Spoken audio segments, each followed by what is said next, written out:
Hello guys, कैसे हो आप सब। उम्मीद करता हूँ आप ठीक ही होंगे।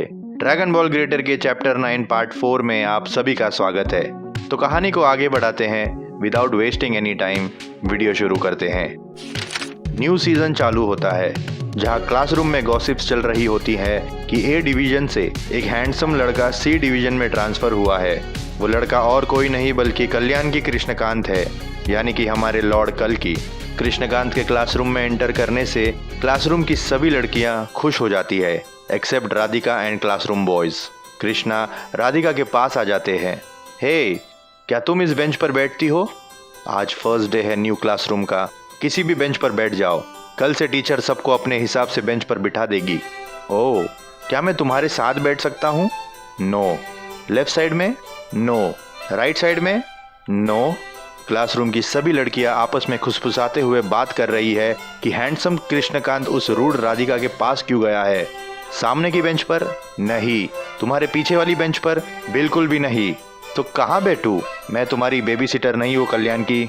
इस न्यू क्लासरूम में सब अननोन चेहरे हैं, एक तुम ही हो यहाँ जिसे मैं जानता हूँ।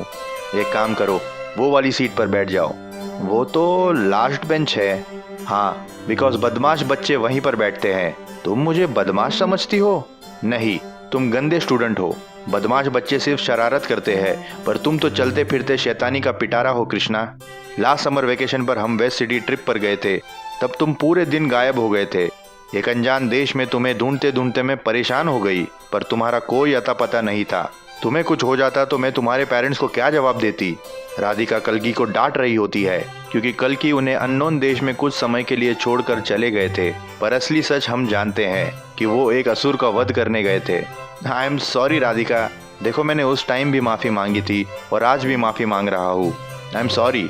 क्लासरूम में टीचर आ जाती है और लॉर्ड कल्कि लास्ट बेंच पर बैठ जाते हैं। देखो बच्चों, मेरा नाम शांतिनी है, मैं तुम्हारी न्यू क्लास टीचर हूँ। आज फर्स्ट डे है तो आज कोई लेक्चर नहीं होंगे, प्लस तुम्हारा हाफ डे भी होगा। तो क्यों ना आज हम एक दूसरे को जान लें। शुरुआत करते हैं एक दूसरे का नाम जानकर। क्लास टीचर फर्स्ट डे पर सभी क्लासरूम के स्टूडेंट्स का नाम एक एक करके पूछने लगती है। सब स्टूडेंट्स एक दूसरे को फॉर्मली इंट्रोड्यूस करते हैं। अब सीन शिफ्ट होता है ओमनीवर्स 2 के यूनिवर्स 3 में। जॉनी, हमारे भोपला प्लेस के स्टोरेज का स्टॉक बताओ।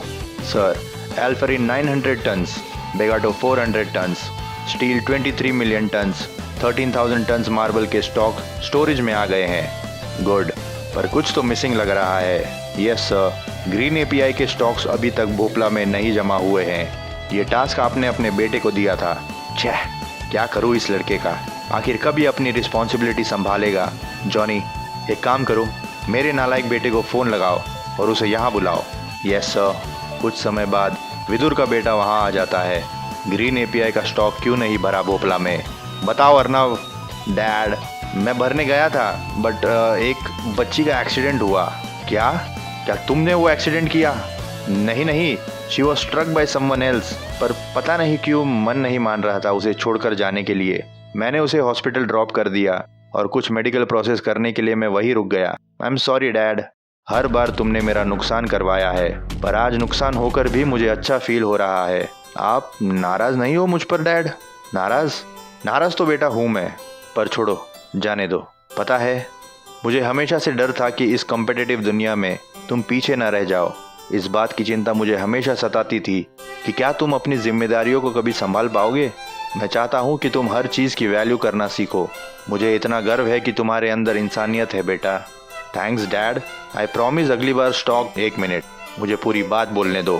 जी डैड, मुझे इतना गर्व है कि तुम्हारे अंदर इंसानियत है बेटा। काश मैं ऐसा बोल पाता, पर तुमने मुझे ये मौका कभी नहीं दिया। मैंने तुम्हारे घर की सीसीटीवी फुटेज देखी। तुम कल रात को घर में आए और आज दोपहर को बाहर निकल कर यहाँ पर आए हो। डैड वो बस बेटा, और कितना झूठ बोलोगे। अब तुम्हें ब्राइट बोर्डिंग कैंप में भेजने का समय आ गया है। ये कहकर अर्नव के डैड वहाँ से चले जाते हैं। डैड, भरने ही वाला था, पर मैं सुबह नहीं उठ पाया। आई एम सॉरी, मुझे नहीं जाना उस घटिया जगह पर। सीन अब शिफ्ट होता है हेल रेल्म पर। तुम्हें इतनी नफरत क्यों है हमारी गॉडेस से? जवाब दो। तुम्हें ज़रा सा भी अंदाज़ा नहीं है कि तुम्हारी गॉडेस ने हमें कितने बड़े खतरे में डाल दिया है। कहना क्या चाहते हो? साफ साफ कहो। यूनिवर्स के हेड गॉड का काम होता है अपने यूनिवर्स को डेवलप करना और अपनी रैंकिंग सुधारना, ताकि यूनिवर्स रैंकिंग सिस्टम में हम नंबर 1 बन पाए, जिससे हमारा यूनिवर्स और उसमें रहने वाले लोग सेफ रहे हमेशा के लिए। जो यूनिवर्स इस रैंकिंग सिस्टम पर नंबर 1 की पोजीशन पर आता है, उस यूनिवर्स का हेड गॉड ओमनी गॉड का फेवरेट बन जाता है। ओमनी गॉड या ओमनी गॉडेस उस रैंक 1 यूनिवर्स के गॉड को हाई मिनरल रिसोर्सेज प्रोवाइड करते हैं। ऐसे ही कई सारे ओमनीवर्स भी होते हैं जो हमेशा दूसरे ओमनीवर्स से कम्पीट करते हैं, और जिस ओमनीवर्स के 70% यूनिवर्सेस करप्ट हो जाते हैं, तब वन अबव ऑल उस ओमनीवर्स को डिस्ट्रॉय कर देते हैं, और उस ओमनीवर्स के अंदर जितने भी यूनिवर्स होते हैं वो भी उसके साथ नष्ट हो जाते हैं। मुझे नहीं पता था कि हमारे ओमनीवर्स के बाहर भी कोई और ओमनीवर्स है। मुसीबत की बात तो ये है, हमारे ओमनीवर्स में 69% यूनिवर्सेस करप्टेड और अनस्टेबल हो चुके हैं, और जैसे ही ये काउंट 70% हुआ तो वन अबव ऑल को पता चल जाएगा और हमारा किस्सा यही समाप्त हो जाएगा। हैं? तुम्हारी ओमनी गॉडेस अपने साथ साथ हम सबको भी लेकर डूबेगी। ऐसा भी तो हो सकता है कि तुम झूठ बोल रहे हो। मेरा काम था ये सब की एक्चुअल जानकारी देना। मानना है तो मान लो, वरना मत मानो और यहीं पर सड़ती रहो। आम लोगों को लगता है कि हम देवता एक परफेक्ट बीइंग्स होते हैं, और ये सोचकर वो आम लोग अपने आप को कोसते रहते हैं, जबकि सच तो ये है कि हम गॉड्स ने उनकी ज़िंदगी में काफ़ी सारी रुकावटें डाली हैं। इस ओमनिवर्सल एपोकलिप्स को रोकने का कोई उपाय है। उस उपाय का नाम है बोगा। सीन अब शिफ्ट होता है ओमनिवर्स 7 के यूनिवर्स 7 में, यानी कि हमारे यूनिवर्स पे। हे राधिका, क्या तुम मेरी मैथ्स प्रॉब्लम सॉल्व करने में मदद करोगी? मैं तुम्हारी ट्यूटर नहीं हूँ। मुझे लगा तुम ज़रूरतमंद की मदद करती हो। ओके फाइन, करती हूँ मदद, थैंक्स।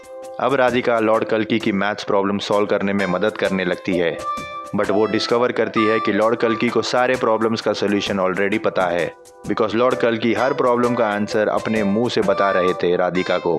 तुम्हें तो मैथ्स आता है, हाँ, तो मेरा टाइम वेस्ट क्यों किया ऐसे ही बातचीत करने के लिए? I am not interested in talking with you. Radhika वहाँ से बाहर चली जाती है और नोटिस करती है कि काफ़ी सारी लड़कियाँ बाहर लाइन में खड़ी है और उनके हाथों में गुलाब के फूल है। तुम सबके हाथों में गुलाब का फूल क्यों है? जाओ राधिका यहाँ से, तुम कृष्णकांत के टाइप की नहीं हो। हमें पता था कि कृष्णकांत तुम्हारा प्रपोजल रिजेक्ट कर देगा। व्हाट द हेल, मैं उसको पसंद नहीं करती। उस शैतानी लड़के को बोर्डिंग स्कूल में जाना चाहिए। सीन अब शिफ्ट होता है ब्राइट बोर्डिंग कैंप पर। अर्नव की धीरे धीरे आंखें खुलने लगती है और अर्नव अपने आप को एक सेल में बंधा हुआ पाता है और उसे समझ नहीं आ रहा कि वो कहाँ पर है और ऐसे बंधा हुआ क्यों है। अर्नव जोर जोर से चिल्लाने लगता है कि कोई आकर उसकी मदद करे, बट एक वॉचमैन डंडा दिखाकर उसे चुप कराता है। इन शॉर्ट, वॉचमैन उसे डरा धमका कर चुप कराता है। यहाँ पर तो डेड एंड है, हमें यू टर्न लेना होगा बॉस। ये कोई स्कूल है क्या? ओह, ये ब्राइट बोर्डिंग कैंप। मुझे नहीं लगता अर्नव यहाँ पर होगा। ये अमीर बच्चों को सुधारने वाला कैंप है, तो फिर तुम्हें भी यहाँ पर सुधारना चाहिए। क्या? कुछ भी? मुझे ताना मारे बगैर आपका दिन अच्छा नहीं जाता है ना? तुम्हें एटीट्यूड एडजस्टमेंट की जरूरत है और आपको टूम्बस्टोन की। तुम बच्चे ही हो गोजो। चिचा, मेरा आईक्यू सबसे हाई है, आपके गोकू से भी। हे प्रभु, कहाँ फंसा दिया आपने?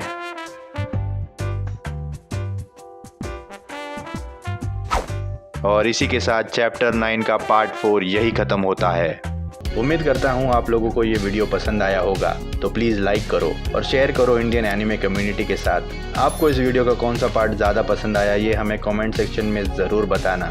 हम लोग कम्युनिटी सेक्शन में रेगुलरली अपडेट्स डालते हैं, so do check out that as well. हमारे सोशल मीडिया हैंडल्स के लिंक आपको डिस्क्रिप्शन में मिल जाएंगे, so do check out that as well. हम मिलते हैं आपसे अगले वीडियो में, तब तक के लिए पीस।